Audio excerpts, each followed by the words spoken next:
Manusia adalah makhluk sosial. Ada kalanya kita butuh bertukar pikiran dan menyampaikan pendapat yang kita punya kepada orang lain. Entah itu untuk sekedar curhat atau untuk mencari solusi, atau juga untuk mendapat perspektif lain atas masalah yang kita alami. Tapi pernah tidak kita melamun dan berbicara sendiri dalam hati? Pasti pernah kan? Jika pernah, itulah self-talk. Self-talk adalah cara alami kita berbicara dan berkomunikasi dengan diri kita sendiri. Seperti ketika kita ragu dan ingin menyerah. Kadang kita berbicara dalam hati, "Yuk, bisalah, semangat-semangat." Dengan tujuan supaya kita semangat. Buku sains dan teknologi modern mengatakan bahwa intinya secerewet apapun orang dan semenyebalkan apapun orang, mereka berbicara tidak lebih dari 20.000 kata per hari. Tetapi self-talk atau berbicara dengan diri sendiri itu bisa mencapai 60.000 kata per hari. Intinya kita lebih banyak berbicara dengan diri kita sendiri, mencari cara sendiri, mendapatkan motivasi sendiri, walau itu hanya di dalam pikiran kita saja. Setiap orang pasti punya masalah, tapi tidak semua orang memperlihatkan masalah dan menceritakan masalahnya pada orang lain. Entah karena dia tidak percaya dengan orang lain, atau karena dia tidak menemukan waktu dan orang yang pas untuk diajak bercerita.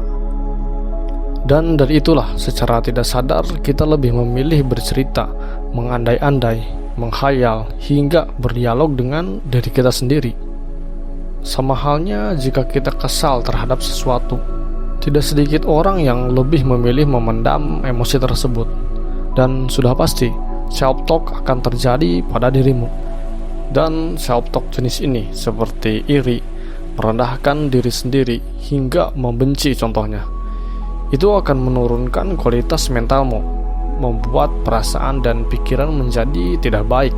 Dan ini yang disebut negatif self-talk. Tapi jika masalah menimpamu, hal buruk terjadi padamu, kamu berusaha menghibur diri, memberi semangat akan diri ini, dan selalu berpikir positif akan semua hal, khususnya yang berhubungan dengan dirimu. Dan itu adalah self-talk yang positif. Walau terlihat sederhana dan mudah dilakukan, ternyata efek dari self-talk itu cukup efektif. Efektif untuk membuat dirimu menjadi lebih percaya diri, bisa untuk merubah mindset, dan bisa membuatmu lebih menghargai dan mencintai dirimu sendiri. Tetapi efek buruknya pun ada jika kamu melakukan self-talk yang negatif, yang mana itu bisa membuatmu menjadi insecure, selalu merasa kurang dan tidak cukup, tidak bersyukur, dan perlahan pikiranmu akan selalu mudah pada hal-hal negatif dan selalu sulit pada suatu hal yang positif. Perlu diingat, berbicara dengan diri sendiri itu akan merubah nilai permanen yang ada pada diri kita.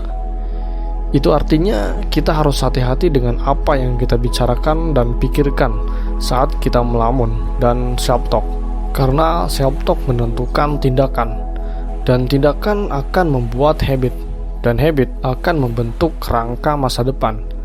Dan ketika kerangka selesai dibuat, maka masa depan kita adalah apa yang kita selama ini bicarakan dengan diri kita sendiri. Tidak ada yang bisa menentukan masa depan kita kecuali diri kita sendiri. Pesan dari saya adalah, yang memahami kita dan mengerti seutuhnya akan diri kita adalah diri kita sendiri. Jadi berhati-hatilah ketika kita melamun dan berbicara dengan diri kita sendiri.